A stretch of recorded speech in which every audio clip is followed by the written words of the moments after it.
इस साल की शुरुआत से ही लोगों में एक जोश भरा हुआ है, इसलिए भी क्योंकि 4 सालों से बन रहे राम मंदिर में 22 जनवरी को उद्घाटन होने वाला है। यूपी अयोध्या में लोगों में उत्साह और हलचल तो देखने को मिल ही रही है, पर पूरे देश में एक खुशी का माहौल फैला हुआ है। इसी खुशी को सुप्रीम कोर्ट ने पिछले साल दिसंबर में आर्टिकल 370 का जजमेंट पास करके और बढ़ा दिया था। जहां कई लोग सुप्रीम कोर्ट के इस फैसले से खुश नजर आए थे, वहीं कुछ लोगों ने इस फैसले का जमकर विरोध किया था, जिसमें से लीगल फ्रेटर्निटी के ही कई लोग शामिल थे, जैसे कि senior advocate Kapil Sibal, jurist Fali S Nariman, former supreme court जजेस RF नरीमन और मदन लोकर। अब आप सोच रहे होंगे कि हम आर्टिकल 370 और राम मंदिर का मुद्दा एक साथ क्यों उठा रहे हैं, तो बात ऐसी है कि ये दोनों ही टॉपिक करंट रूलिंग पार्टी के गोल्स रहे हैं, और जब ये पूरे हो गए हैं तो लोगों में शक बढ़ता जा रहा है कि आए दिन इंडिया की मेजॉरिटी पावर जुडिशरी को इन्फ्लुएंस कर रही है कि वे फैसले हिंदुत्व के फेवर में दे, और अगर ऐसा ही रहेगा तो इंडिया अपनी सेकुलर, डेमोक्रेटिक और फेडरल फीचर्स खो देगा। एक्टिविस्ट और फ्रीलांस जर्नलिस्ट शिव सुंदर भी इसी ओपिनियन के हैं, और अपने आर्टिकल में उन्होंने किन पॉइंट्स पर जोर दिया है इस वीडियो में हम देखेंगे। जैसे जैसे मोदी सरकार आए दिन एक्टिव नजर आ रही है, उनके खिलाफ एलिगेशंस और फॉल्स क्लेम्स उतने ही पैदा हो रहे हैं। अब जैसे पिछले साल उन पर लगे एलिगेशंस को ही ले लेते हैं कि कैसे central agency such as CBI और ED उनके अंडर है और उनके थ्रू बीजेपी अपने अपोजिशंस पर अटैक करवाते रहती है। उनके कई बार इस बात से इनकार करने के बावजूद भी लोग ये मानकर बैठ चुके हैं कि ED और CBI उनके अंडर ही है। सेंटर के फेवर में फैसले देना सुप्रीम कोर्ट के लिए भी काफी बुरा साबित हो रहा है, क्योंकि इसकी वजह से आए दिन CJI DY चंद्रचूड़ और सुप्रीम कोर्ट दोनों ही बहुत क्रिटिसिज्म फेस कर रहे हैं। और इसी पॉइंट को एम्फसाइज करके एक्टिविस्ट शिव सुंदर ने मोदी सरकार को टारगेट किया है कि वे आए दिन जुडिशरी को गलत इन्फ्लुएंस कर रहे हैं कि वे इंडियन कॉन्स्टिट्यूशन का कैसे भी इंटरप्रिटेशन करके एक फैसला उनके फेवर में सुनाए। इस इन्फ्लुएंस को उन्होंने 2 मेजर केसेस की मदद से शो किया है, जो कि आर्टिकल 370 जजमेंट का है और 2019 का अयोध्या जजमेंट। शिव सुंदर ने यहाँ तक कहा है, through this verdict the apex could normalise the most abnormal and constitutionalise the most unconstitutional while providing judicial legitimacy to the idea of a Hindu राष्ट्र।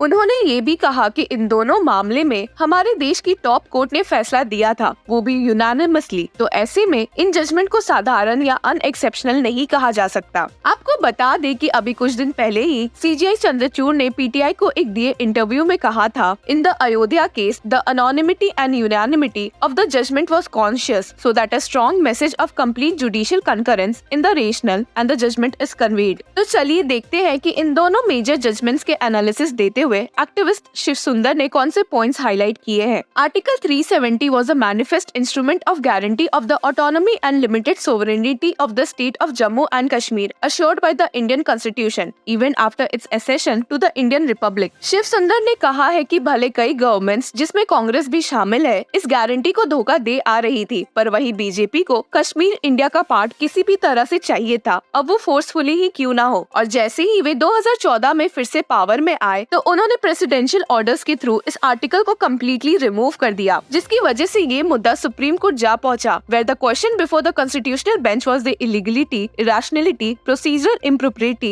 and constitutional immorality involved in the Modi government's act। Shiv Sundar supreme court के इस attitude से काफी shocked थे, जिससे उन्होंने selective reading करके article 370 को टेम्पररी मान लिया है, जो RSS बीजेपी द्वारा दिए आधे अधूरे आर्ग्यूमेंट से मेल खाता है। और यहाँ तक कि CJI ने भी खुद कहा था, Jammu and Kashmir did not retain any sovereignty after accession to India. Shiv Sundar ने ये भी पॉइंट आउट किया कि आर्टिकल 370 को टेम्पररी एक्सेप्ट करने के लिए सुप्रीम कोर्ट ने बस उसी पॉइंट पर फोकस किया है कि ये आर्टिकल कॉन्स्टिट्यूशन में टेम्पररी प्रोविजंस के चैप्टर में था, और ना कि कॉन्स्टिट्यूएंट असेंबली के डिबेट्स पर फोकस किया है। शिव सुंदर ने कहा कि ये इंटरप्रिटेशन BR अम्बेडकर द्वारा दिए गए एक्सप्लेनेशन के खिलाफ जाता है, जो उन्होंने residual sovereignty of the states के बारे में कॉन्स्टिट्यूशनल असेंबली में दिया था, और देश में एक गलत प्रेसिडेंट सेट करता है। According to Ambedkar, a dual polity consisting of the union at the centre and the states at the periphery, each endowed with sovereign powers to be exercised in the field assigned to them respectively by the constitution. दूसरा जो point Shiv Sundar ने उठाया वो था supreme court द्वारा article 370 subsection 3 के illogical reading का। He stated, according to this clause, a recommendation from the constitutional assembly of Kashmir was a necessary precondition for the president of India before he ordered it's abrogation, but the learned जजेस have willfully neglected the conditionality provided in the clause. They wishfully read it as either of one and read down the necessary precondition of concurrence of the Constituent Assembly of Kashmir। Shiv Sundar ने ये भी कहा कि CJI Chandrachud को इस process में fault मिला भी था कि जिस तरह से आर्टिकल 368 का यूज करते हुए आर्टिकल 370 सबसेक्शन 3 को अमेंड किया गया था कि कॉन्स्टिट्यूशनल असेंबली को लेजिस्लेटिव असेंबली की वे में रीड किया जाए, वो गलत था। पर इसके बावजूद बेंच ने इस एब्रोगेशन को अपहेल्ड किया है। ये इसलिए भी इतना शॉकिंग है क्योंकि सुप्रीम कोर्ट हमेशा से ये मानते आई है an act brought through improper procedure is null and void. अब बात करते हैं अयोध्या जजमेंट 2019 की, जिसमें भी शिव सुंदर के हिसाब से काफी इलॉजिकल आर्ग्यूमेंट्स यूज किए गए थे फैसले को अपहेल्ड करने के लिए। सबसे पहले सुप्रीम कोर्ट की बेंच ने ये तो माना कि कोई प्रूफ नहीं है कि बाबरी मस्जिद के पहले कोई टेम्पल वहाँ एग्जिस्ट करता था और बाबरी मस्जिद को बर्बाद करना एक बहुत ही बड़ा क्राइम था। हालांकि ये बोलने के बावजूद भी वे इस अजीब कंक्लूजन पे आए जिससे उन्होंने मेजॉरिटी फेथ वाले लोगों यानी हिंदुओं के फेवर में फैसला सुनाया। The bench stated, once the witnesses have deposed to the basis of the belief and there is nothing to doubt its genuineness, it is not open to the court to question the basis of the belief. और पूरा judgement सिर्फ हिंदू को favour करने के लिए दिया गया था और वही एविडेंसेस और क्लेम्स जो माइनॉरिटी मुस्लिम ने दिए थे सारे इग्नोर कर दिए गए थे। जुडिशरी का हिंदुओं को फेवर करने का ट्रेंड और अपेरेंट होते जाता है जब हम हिजाब जजमेंट में मुस्लिम्स की हार देखते हैं। The 3 judge bench of Karnataka High Court on hijab ban declared that there is no evidence that the petitioners chose to wear their head scarf as a means of conveying any thought or belief on their part or as a means of symbolic expression. Pleadings, at least for urging the ground of conscience, are perfunctory to say the least. ये Ayodhya judgement के उस rational को follow करता है जिसमें bench ने held किया था that faith is a matter for the individual believer. Once the court has intrinsic material to accept that the faith or belief is genuine, it must defer to the belief of the worshipper. और सिर्फ यही नहीं, Ayodhya judgement में supreme court ने places of worship act 1991 को upheld किया था, which bars the conversion of the religious nature of the historical religious shrines as an instrument of safeguarding the secular fabric of India. हालांकि justice D.Y.. Chandrachud ने CGI बनने के बाद से ऐसे पिटिशंस को एंटरटेन किया है जो ये सेम पॉइंट चैलेंज करते हैं। The bench led by him has also diluted the spirit of the 1991 Act in the Gyan Vapi and Mathura Masjid cases, arguing that uncertaining the religious nature of the disputed shrines is not prohibited under the 1991 Act। और ऐसे ही फैसलों से ही हिंदुत्व को बहुत ही समर्थन मिल रहा है। अब सुप्रीम कोर्ट ऐसे फैसले हिंदुत्व के फेवर में दे रही है, कोई कोइंसिडेंस या एक्सीडेंट नहीं लग रहा। ये थे एक्टिविस्ट शिव सुंदर के विचार। Till then keep following law चक्रा।